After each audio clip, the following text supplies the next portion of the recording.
La Vierge de Béhuard.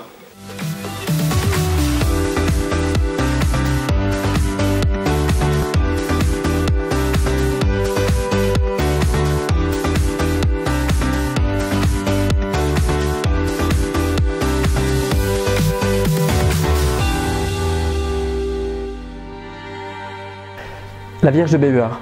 On se déplace depuis des siècles, depuis plus de 1500 ans pour pouvoir aller au pied de Notre-Dame.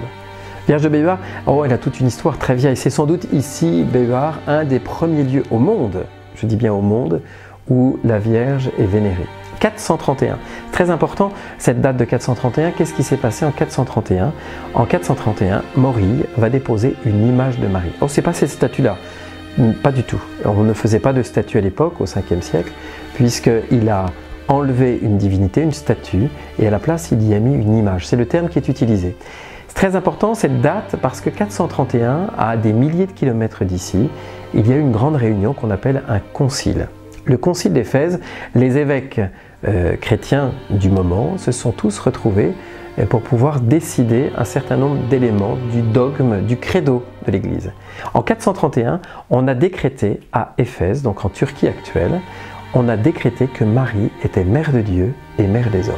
Et la même année, on y a installé une image de Marie à Béhuard.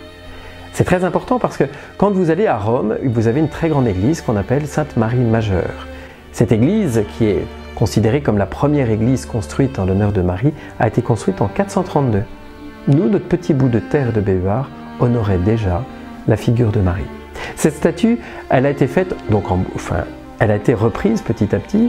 Elle a été la statue que vous voyez, elle a été taillée selon la tradition avec le bois du 5e siècle.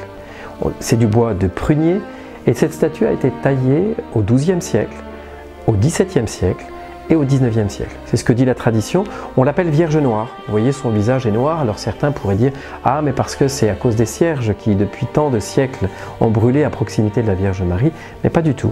Volontairement, on a voulu faire que cette statue, ait un visage et une figure noire. Pourquoi?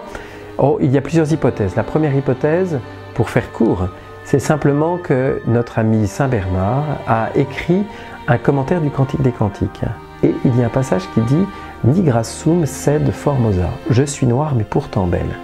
Et les femmes qui travaillaient les champs, elles étaient sous l'ardeur du soleil et donc elles étaient plus noires en quelque sorte que celles qui étaient dans leur maison. Ça veut dire que cette femme qui est vénérée depuis tant de siècles, cette femme, c'est une femme du peuple. C'est une femme qui justement est allée dehors, qui est allée travailler, qui n'est pas restée chez elle. C'est quelqu'un qui en fait a eu l'ardeur du soleil et qui a tout simplement fait partie de ce peuple qui travaille, ce peuple de laboureurs, de cueilleurs, ce peuple aussi tout simple, simplement pour nous rappeler que Marie elle a cette proximité, cette simplicité. Et puis la deuxième hypothèse qui existe aussi, à la même époque, bien des gens sont allés pour faire les croisades au XIIe siècle. Cette hypothèse dit que, imaginez ces chrétiens d'Occident qui débarquent à Jérusalem, vont voir ce qu'ils n'avaient jamais vu. Ils vont découvrir une communauté chrétienne sur laquelle ils vont être très étonnés. C'est la communauté des Éthiopiens, propriétaires du toit du Saint-Sépulcre où il y a un monastère. Ils sont présents depuis le Xe siècle, là-bas. Et vous imaginez le choc culturel quand ces hommes voient ces femmes qui viennent du Tigré, du nord de l'Éthiopie, réputées pour leur beauté, pour la finesse de leurs traits. Quand ils sont rentrés chez eux, ils ont voulu représenter aussi Marie comme étant non seulement comme une reine, la reine de Saba, qui vient selon la tradition d'Éthiopie, et puis en même temps comme celle qui est mystérieuse dans sa beauté et une beauté qui nous dépasse. Sachant que quand ils ont vu ces Éthiopiennes, ces femmes parlaient une langue qui est aujourd'hui leur langue liturgique, le Gez, enveloppée dans leur grand chama blanc, simplement pour nous parler encore du mystère. Une image de Marie, sans doute. Alors peut-être que vous pouvez vous arrêter aussi.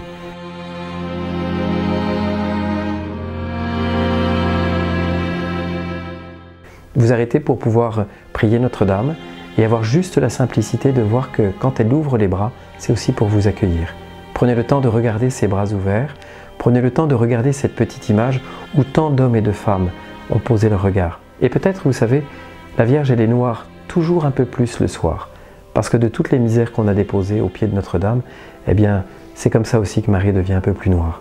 Alors n'ayez pas peur, déposez juste vos petites ou grandes misères, vos appels, vos souffrances. Marie entend toujours. Elle est une mère qui écoute toujours.